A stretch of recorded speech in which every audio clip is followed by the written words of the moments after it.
The Hub with me, Nick Gowing. These are the headlines. Thousands protest in Pakistan over security failures after suicide bombers killed at least 42 people at a sacred Muslim shrine in Lahore. The new American military commander, General David Petraeus, is now in Afghanistan. Hours before, 6 suicide bombers attacked US aid offices in Kunduz, killing at least 4 people. Now on the Hub, Kazakhstan's Prime Minister Karim Massimov has rejected accusations that the country, this year's controversial chair of the Organisation for Security and Cooperation in Europe, refuses to improve its record on developing democracy, ending torture and improving human rights. Mr. Massimov told me on the Hub that free speech exists in his country. Well, the government controls the country's national radio and television networks. But he told me press freedom is enshrined in the constitution. Kazakhstan, he says, maintains restrictive legislation on freedom of assembly, the internet, and at times blocks a number of websites and blogs. The country promised human rights reforms when it took over chairmanship of the Organisation for Security and Cooperation in Europe, a multi-nation body whose members must improve records on human rights and governments and prevent conflict.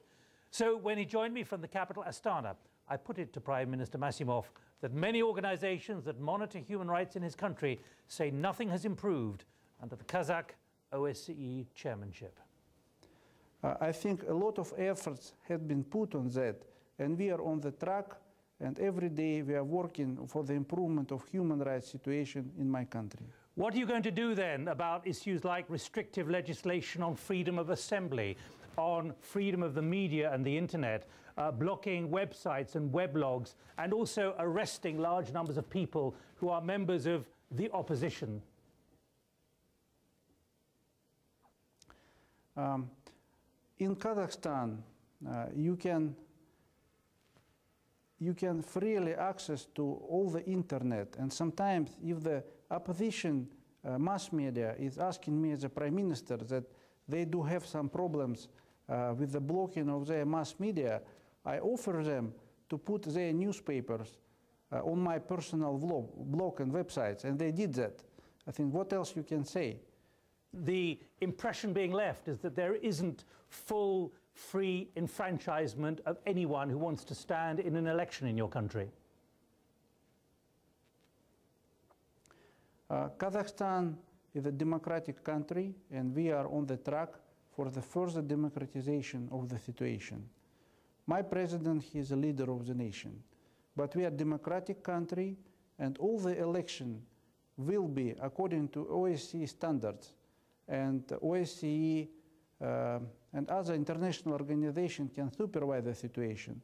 We are ready to move to be in full compliance with all the international standards for democratization. Are you saying that means there'll be no torture of those who try and stand for election or who try and be political activists? Because you know very well what non-governmental organizations and human rights organizations say about your country.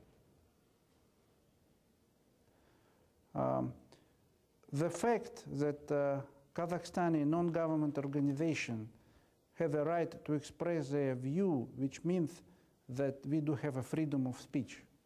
And we are trying to pull all the efforts that everyone has the right to speak, everyone has the right for assembly, and etc. And we are going to improve our legislation for that. Prime Minister Karim Massimov of Kazakhstan speaking to me from Astana. You're with The Hub.